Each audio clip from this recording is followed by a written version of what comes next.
Para el trabajo social como disciplina de las ciencias sociales se demanda una intervención social cada vez más compleja en respuesta a problemáticas sociales y necesidades de la sociedad actual.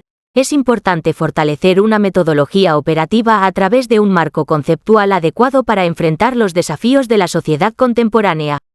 Actualmente el escenario de la pandemia, como lo refiere el informe de la ONU en el transcurso de 2020, la COVID-19 ha cobrado la vida de más 900.000 personas, infectado a más de 27 millones. Es importante fortalecer las estructuras gubernamentales con miradas y análisis que permitan la preparación, la gestión y la respuesta ante la pandemia para tener una cooperación global y así estar mejor preparados para la próxima crisis de este tipo. Esto implica un cambio de paradigma respecto al trabajo social contemporáneo, cuyos conceptos ya no son suficientes para entender las condiciones de la sociedad actual. A continuación escucharemos al Dr. Torres Nafarrete sobre el concepto principal de la teoría, que es la comunicación, y el alcance teórico que contribuye al trabajo social a dimensionar la intervención social en lo social. Vemos lo que pasa, ¿no? Yo tenía primero, pusieron allí para la discusión 3 textos que yo había escrito en diferentes momentos, vamos a decirlo así, de todo lo que he tenido que ver con Luhmann, ¿no? El primero, el más antiguo, es el que se llama Ejercicios de rutina para entender a Luhmann, ¿no? Allí, pues eso fue cuando yo empezaba con lo de Luhmann, y casi siempre cuando uno escribe, más bien escribe para uno, a ver, ¿entendí o no entendí? ¿Voy bien o no voy bien? Entonces, era como poner ciertos aspectos de la teoría de Luhmann que serían básicos para tener una primera entrada a la sociología de Luhmann. Luego, el segundo escrito fue unos meses después de que murió Luhmann, ¿no?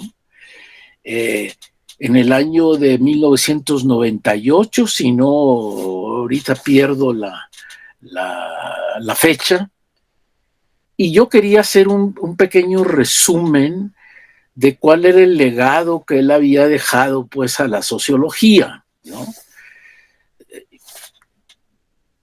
Ya teníamos varios años aquí en México con un grupo en el que habíamos estudiado a Luhmann, y entonces era como poner un poco ahora que murió, cuál es el legado que deja, ¿no? Yo sinceramente veo que ese escrito, yo creo que de alguna manera, yo creo que es lo mejor que he escrito, ¿sí? Es decir, en este único sentido,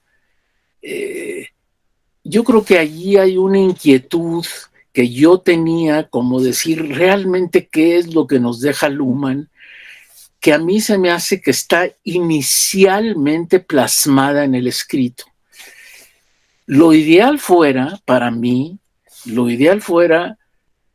realmente ponerme algún día como sobre la base de este escrito, como a realmente hacerlo ya que quede como una cosa muy bien hecha, pues, ¿no? Pero la intención de ese escrito creo que sigue siendo para mí lo que es la inquietud fundamental mía con respecto a lo de Luhmann, ¿no? Ese segundo escrito. Luego, el tercer escrito, ese fue ya últimamente, hubo un seminario, no sé si alguno de ustedes de alguna manera también de pronto, pertenecen a una discusión de una teoría de sistemas que se está llevando en Guadalajara, muy bien hecha, pero luego que tienen contacto con Brasil, con Argentina, con Chile y todo esto, pero está, su centro administrativo está en la Universidad de Guadalajara, aquí en México. Entonces fue una conferencia que di para ese para ese grupo, pues para ese chat, vamos a llamarle, no sé si esté yo bien en esa terminología, pero para ese chat de discusión, ¿no? Allí lo que hacía, que es un poco una prolongación del legado sociológico de la teoría de Luhmann, yo lo que hacía prácticamente es, o lo que hice, lo que escribí fue, si comparamos a Luhmann con 4 o 5 modelos muy destacados, digamos, modernos, de teorías de distinta índole o antropológica o filosófica o social y todo esto, Luhmann no tiene nada que pedirles, es decir, está a la altura, por ejemplo, en ciertas cosas, está a la altura de Wittgenstein, en ciertas cosas también está a la altura de Husserl, en ciertas cosas está a la altura, por ejemplo, de la antropología, esta filosófica alemana. De modo que yo decía, Luhmann, en ese sentido, desde el punto de vista metodológico y como pensador, no es un pensador menor, pues, ¿no? Sino que está a la altura de estos grandes paradigmas modernos de la, digamos, del pensamiento, pues, de alguna manera social, ¿no? Entonces, en parte era recoger un poco esa inquietud de cuál es el legado de la teoría de Luhmann, ¿no? El legado sociológico de la teoría de Luhmann. Entonces, esos eran las intenciones de esos escritos, ¿no? Como digo, casi siempre esos escritos también están hechos sobre todo para, en primer lugar, para uno mismo, en el sentido, a ver, he entendido bien, lo puedo comparar con este o no lo puedo comparar con este, en qué sigue siendo válido Luhmann con respecto a estas teorías o en qué lo superan estas teorías, ¿no? Es un poco, si se quiere decir así, esos 3 escritos tienen de fondo esa como inquietud, pues decir, ¿cuál es realmente lo esencial en Luhmann, ¿no? Y qué puede dejar y qué sigue siendo válido todavía en Luhmann. Esa sería como una primera aproximación, digamos. No sé si sobre esto tuvieran alguna duda o alguna pregunta, etcétera, etcétera, ¿no? Luego después volvemos a retomar el orden. Yo les puedo comentar algo que traía yo también propuesto para esta sesión. En ese legado de la teoría sociológica de Luhmann, unos puntitos que yo creo que vale la pena como recordarlos y reforzarlos, ¿no? Bueno, ha levantado la mano en la orden Juan Fernando Londono, Gonzalo García y Fernando Pascual. Yo no sé si sería interesante al hablar decir dónde son o lo que sea, ¿vale? Bueno, Juan. Hola, profesor. Muchas gracias por acompañarnos hoy acá. Yo soy colombiano, pero vivo en Perú y estoy haciendo un doctorado en la Universidad Católica de Perú. Mi pregunta es un poco en comparación con la teoría de la acción comunicativa de Habermas que usted menciona, y que pues a modo de ver un poco lamenta que esa teoría sea más exitosa que la de Luhmann, pero con cierta lógica, dado que parecería, pues a partir de lo que usted menciona, que la teoría de Habermas reconoce más agencia en la sociedad, porque hay acción y por lo tanto sujetos. Y en cambio en la teoría de Luhmann, usted lo señala allí, es una teoría de la sociedad sin hombres, sin sujetos. Entonces quisiera un poco, si me puede ampliar esta categorización y qué tanto, digamos, resulta válida esta concepción de la sociedad de Luhmann sin agentes. Bueno, déjame explicarte, en esa, perdón que te hable de tú, pues, pero total, estamos en Latinoamérica y bueno, por favor, tranquilo. A lo mejor si usted fuera un profesor español, a lo mejor le diría, hombre, usted No. o vos, en fin, pero no, déjame decirte, en esas expresiones hay ahí muchas cosas, digamos, como siempre suele pasar con las teorías como de, digamos, como de crítica, pero un poco también un crítica fuera de todo contexto, pues, ¿no? Primero, eso de la sociedad sin hombres, déjame explicarte un poco. Hubo un primer autor español que se interesó por Luhmann, ¿sí? Que un famoso profesor, incluso todavía vive y es buenísimo este profesor desde el punto de vista de la filosofía en España.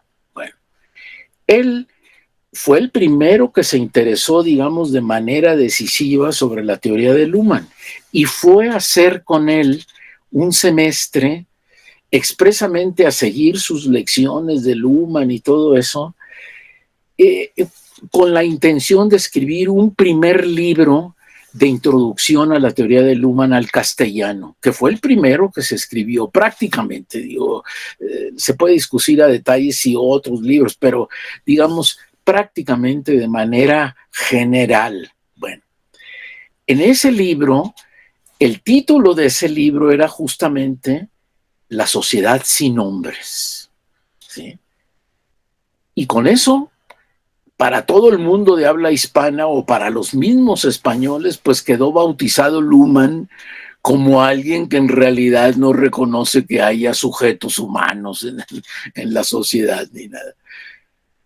Es decir, ese título, pues no sé si Luhmann lo agradecería o no, pero yo creo que no, porque ese título le puso una paliza tremenda a Luhmann, ¿no? Y como dicen ahora en el imaginario de muchos, pues se quedó la idea esta, Luhmann lo que pasa es que es una sociología donde el hombre no tiene ningún significado, etcétera, etcétera. Entonces, por eso es la expresión esa que frecuentemente se utiliza como para decir, en Luhmann el hombre no tiene ninguna significación, ¿no? Primer punto. Segundo punto, la teoría de Habermas ha sido más exitosa, según entendí.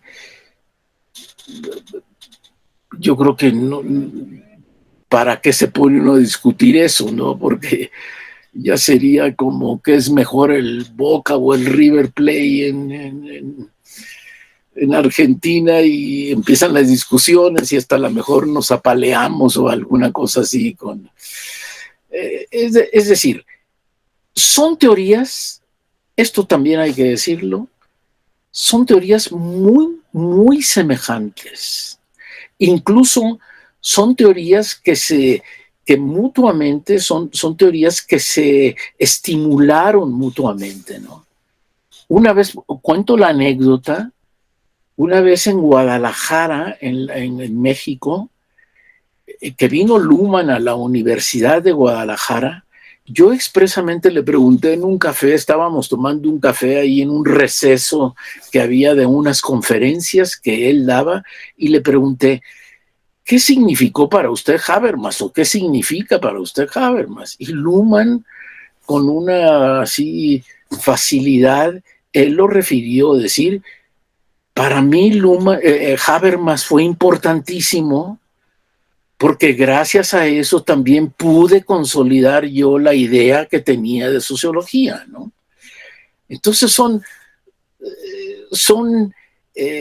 teorías muy semejantes que tienen incluso prácticamente las raíces con las que están trabajando son mutuas porque se citan muchas cosas en Habermas que también cita Luhmann. Solo hay un punto decisivo donde divergen y eso le da el colorido a cada una de las teorías, ¿no? Que es ese punto. Para Habermas hay mucho más, como tú lo expresaste, mucho más agencia. Para Luhmann es otra la circunstancia. No quiere decir Luhmann que no hay agencia, pero el estatus de la agencia con respecto al de Habermas es otro, ¿sí? Tienes sus razones, Luhmann, para decir eso. Habermas dice, esas razones que me da Luhmann para mí no son válidas, entonces yo no las acepto. Y mutuamente, ¿verdad? Las razones que me da de la agencia Habermas, diría Luhmann, no son suficientes para mí, yo no las acepto. Sí. Yo no sé, es decir, con eso conté una anécdota, pero en el fondo tampoco creo que se dice gran cosa sobre lo que hay en el fondo de eso, ¿no? Es que yo vuelvo a insistir y era uno de los puntos en los que yo creo que hay que hacer mucha, digamos, subrayar muy bien ese punto en Luhmann. Es que el punto en Luhmann es este. Si se toma la comunicación como el elemento fundamental de la sociedad, estoy hablando como Luhmann, pues, ¿no? Si se toma como elemento fundamental la comunicación, para Luhmann la comunicación, y esa es una gran novedad, digamos, una gran novedad para el pensamiento mundial. Luhmann lo que dice es que la comunicación es un fenómeno que se autoproduce. ¿Sí? En eso, y allí viene toda la carga esta que trae Luhmann, pues de autopoiesis, autoproducción, autoorganización, etcétera, etcétera, tomado de las disposiciones sistémicas más modernas, pues, ¿no? Un poco la idea de eso de la comunicación tampoco es muy extraña. Por ejemplo, los lingüistas, la lingüística estructural, por ejemplo, tiene, incluso Luhmann recurre mucho a ella, por ejemplo, con Saussure, ya de alguna manera habían pensado cosas muy parecidas a lo que está diciendo Luhmann en este sentido. El lenguaje es un fenómeno también que se autoproduce, pues un fenómeno autopoiético. Allí no se puede decir en el lenguaje como tal, en el lenguaje ahorita con la distinción esa que hace Saussure, una cosa es el lenguaje y otra cosa es, vamos a ponerlo muy simplistamente, es lo que los individuos llegan a hablar en un momento dado, ¿no? Pero el lenguaje como sistema, como gran organización, es previo a que los individuos lo usen, ¿sí? Los individuos ya se encuentran con un lenguaje constituido. Entonces, ellos como individuos pueden unir matices, pero incluso esos matices ya existen previamente como posibilidades en el lenguaje, ¿sí? Vamos a ponerlo así, el lenguaje es una masa previa a la cuestión de los individuos.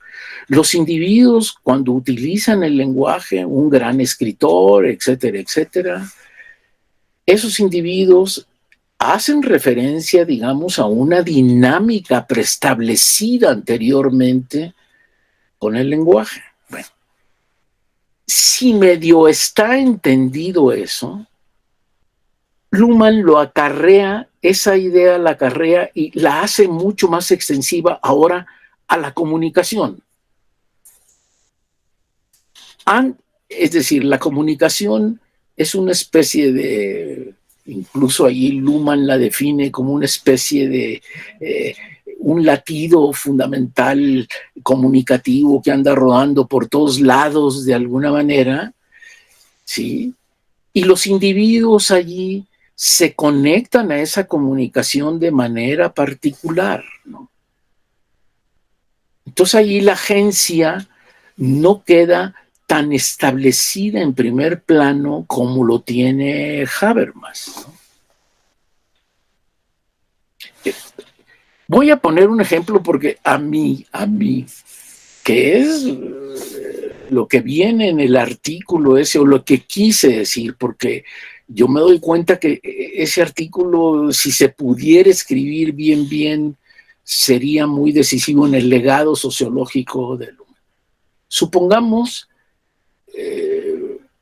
porque ahí viene parte del ejemplo ese, el ejemplo del ajedrez, ¿sí? Tomemos el ajedrez, digamos, o si lo queremos ver como un lenguaje, o si lo queremos ver en Luhmann como una especie de comunicación. Bueno, el ajedrez, desde este punto de vista formal, tiene unos principios formales con los cuales se decide cómo se puede jugar el juego en concreto, pero hay como disposiciones generales sobre eso. Vamos a llamarlo medio, ¿qué podríamos decir? Con cierta holgura, vamos a llamarlo. El ajedrez está codificado en el sentido de que hay ciertas reglas a las que yo tengo que atenerme como individuo para poder jugarlo, ¿no? Bueno, tenemos ese juego que está codificado. Primera aplicación a lo de la teoría de Luhmann. Dice, la comunicación está codificada. Una vez que dos individuos, dos grandes jugadores de ajedrez se ponen a jugar el juego, aquí ya estamos hablando de sujetos, individuos, etcétera, etcétera, agentes, pues en ese sentido, la agencia va a estar dada un poco con eso. Pero esos individuos, esos grandes ajedrecistas, se tienen que, digamos, someter un poco a la codificación del juego. ¿Sí? Incluso esa codificación del ajedrez, por si dijera uno, ay, pero eso suena como que todo está reglamentado, es todo lo contrario. El ajedrez, en cada pieza que se mueve, va abriendo árboles de decisión interna. ¿Sí? No sé si queda claro eso. Si muevo esta pieza, entonces ahí tales oportunidades se abren. Si muevo esta otra, tales oportunidades se abren. Bueno, el genio, el agente, es aquel que puede de alguna manera dentro de esos árboles de decisión unir una posibilidad con otra que no cualquiera lo hace. ¿Sí? Pero, esas posibilidades están dadas por la codificación del juego del ajedrez. No son invención de los agentes.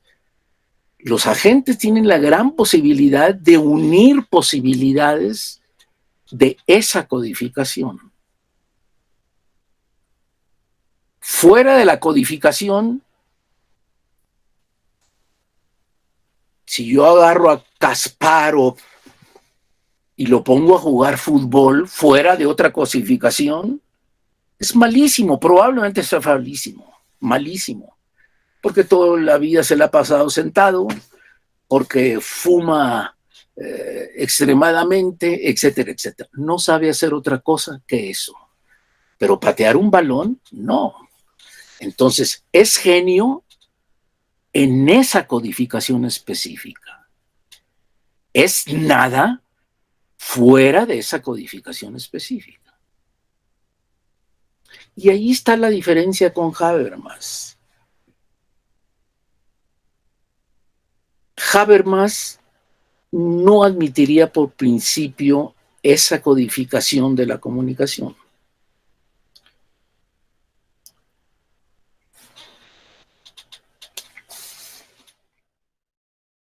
Es importante considerar el avance de disciplinas de las ciencias sociales, la adopción y generación de nuevos enfoques para comprender los cambios y problemáticas sociales. Para insistir en este aspecto tan central de la propuesta luhmanniana, su teoría de sistemas no se ostenta de reflejar lo social en su completa realidad, tampoco afirma agotar todas las posibilidades de conocimiento de la realidad, ni siquiera dice ser la única verdadera.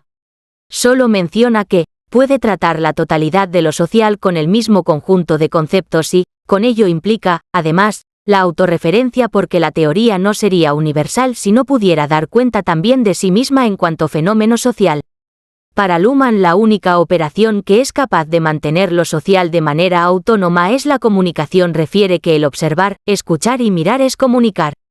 La comunicación debe ser el punto de partida de una reflexión social, ya que al ser estructura basal más abarcadora incluye la acción como elemento que conforma la comunicación. Es capaz también de observar que los mismos sistemas sociales su objeto de estudio lo son.